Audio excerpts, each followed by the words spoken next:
ચાલુ કર્યું પાછું. કાર્ડમાં ક્યારેક એવા પણ કાર્ડ આવે છે કે કંકોત્રીમાંથી સરનામા ભેગા કરીને એમાં તાલુકા જિલ્લાને એ જુઓ તો કંકોત્રીનો એક સમૂહ નાનકડા કોથળીમાં પેક કરીને આપણી પાસે રાખ્યું હોય તો ત્યારે એ કાર્ડ તમે બાળકને તરત જ આપણે આપી શકીએ. અને એ રીતે બધા જ માઇલસ્ટોનમાં કંઈ ને કંઈ વધારાની સામગ્રી મૂકેલી છે. ઠીક છે.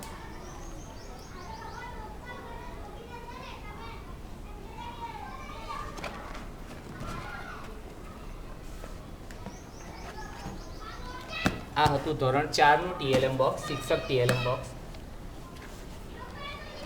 અને હવે લઈએ ધોરણ 3 માટે.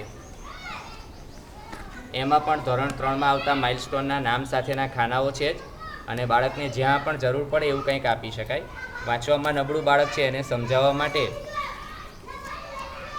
દાખલા તરીકે આપણા વ્યવસાયકારો છે, તો વ્યવસાયકાર શું કાર્ય કરે છે તે શબ્દોમાં બાળકો વ્યવસ્થિત લખી નથી શકતા. તો કાર્યો લખેલા તૈયાર જ હોય, એને થોડું ઘણું વાંચે, સમજે અને એની બાજુમાં એનું ચિત્ર એ પણ એની સાથે મૂક્યું છે, એ ચિત્ર અહીંયા ગોઠવીને એ આ રીતે કામ કરે. અને પછી આનું આજ કાર્ડ એને સ્વ અધ્યયન પોથીમાં લખવાના સ્વરૂપમાં કરવાનું હોય છે. અને એ જ રીતે દરેક માઇલસ્ટોનમાં એવી રીતે એક એક બબ્બે TLM વધારાના મૂક્યા છે. વ્યવસાયકાર અને એના ઓજારો વિશે બાળકો અપરિચિત હોય છે.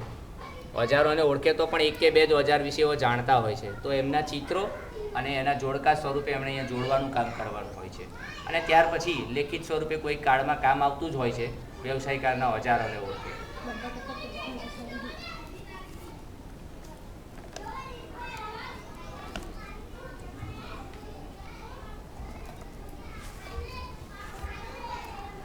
બાળકમાં અવલોકન કરવાની ટેવ કેવી છે એને માટે આવા કેટલાક પ્રશ્નો કાપીને તૈયાર રાખ્યા છે.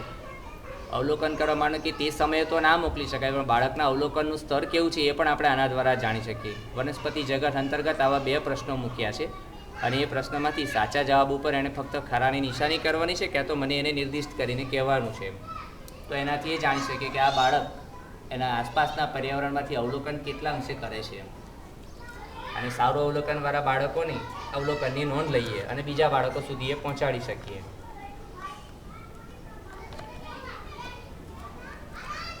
પછી જુદા જુદા છાપામાં સુટેવ અને કુટેવ કોને કહેવાય, તો હવે મોડે તો ઘણી વાત કરી હોય, પણ ચિત્ર જોઈને બાળક એની વચ્ચેનો ભેદ પણ જાણે કે સુટેવવાળો બાળક કેવો હોય અને કુટેવવાળું બાળક કેવું હોય, કયું વર્તન યોગ્ય કહેવાય.